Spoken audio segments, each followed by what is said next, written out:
Nick, very good to see you. Today we are going to talk about the number one most important factor determining your retirement success. It is income. We're going to explain why.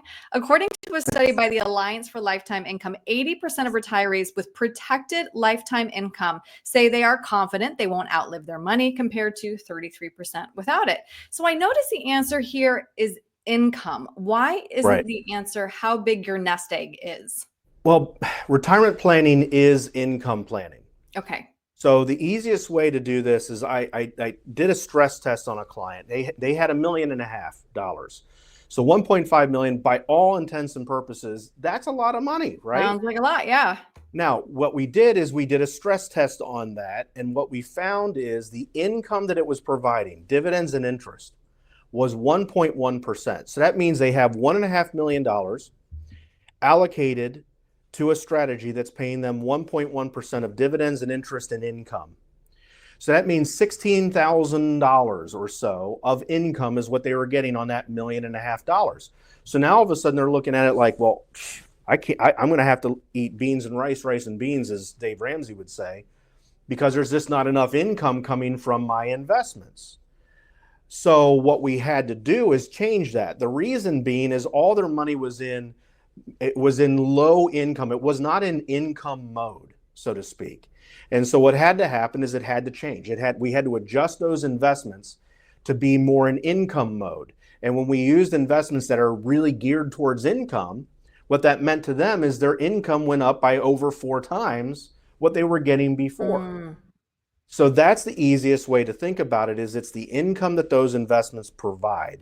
You don't retire on a lump sum. You retire on what that lump sum does for you. Right, right. I had a study done where I read a study. I didn't do it. I read a study. Same thing.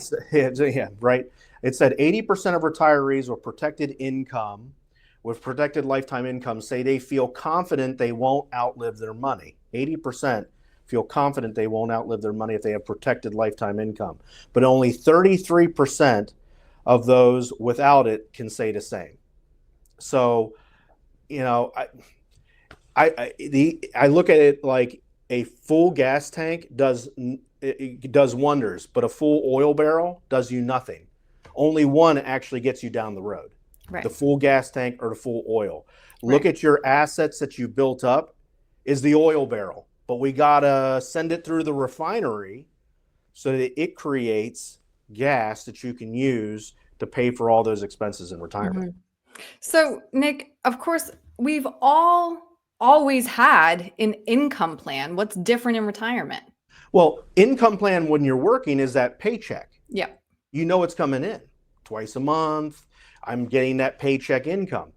When you get to retirement, there's no paycheck. So you have to create a paycheck.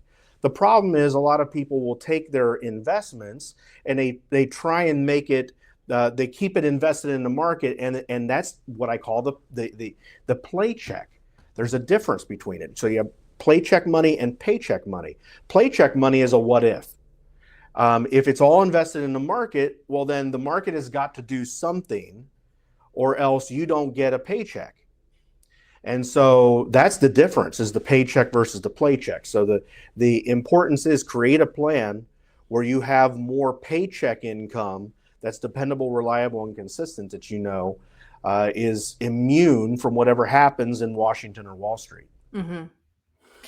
So, same study, Nick. You and I Yeah. conducted the same study and read the same study. Nearly 70% of pre-retirees say their biggest concern is generating enough reliable income to last a lifetime. So, can you rely on just your investments to support you through retirement? You can if you saved enough to cover your lifestyle cost. I mean, if you need $40,000 a year, but you've only saved $400,000, that's not going to work. You got 10 years or so, maybe 12, depending on what interest is. But if you've saved $1 million and you spend 40,000 a year, that's going to work. So you have to know how much income your money can actually provide. Now, the second thing is, and you got to have investments that can support you so long as you aren't 100% tied to the market. So let's say that we figured out that based on what you've saved, you need a total return of say 6%. Okay. 6% is that number that if you hit it, it's going to keep you about level and you get to live the lifestyle that you want. But then let's say that your investments have no dividends, no interest, and that means you need 6%, but dividends and interest are zero. That means you have a hope-based plan. My plan will work if the market does 6%. But if the market doesn't do 6%, then I'm toast. Right. But let's say you change that a little bit. Let's say you still need 6% of total return, but you have 4% of it coming from dividends and interest. That means you only need 2% coming from the stock market. Much more solid, much more sustainable. And that's what I tell people is you can't just live off of if the market does something, because it will temper tantrum. You got to have income coming from a bunch of different places. Gains, dividends, interest, all that together. Mm-hmm. Also, in retirement, our income, if we are relying on simply tapping our investments, is much more susceptible to a very specific risk known as sequence risk. Can you explain that? So sequence risk is, studies will show, and if we wanted to run spreadsheets and get into the nitty-gritty of how that watch is made, the bottom line and what sequence of returns risk is let's say you retire and the market does really well for the first, say, 5 years. Studies show that your money will last a lot longer. However, if we change the sequence, and let's say your first several years, the market actually goes down while you're starting to pull money out, the studies show that you run out of money a lot sooner. I saw this in real time. I had a person who had come to us right around the 2008 crash. They weren't clients of ours at the time, but they came to us because they said, how do we fix this? And I said, well, what's going on? And they said, well, we had $1 million. We retired. We were pulling out $50,000 a year. It should have worked.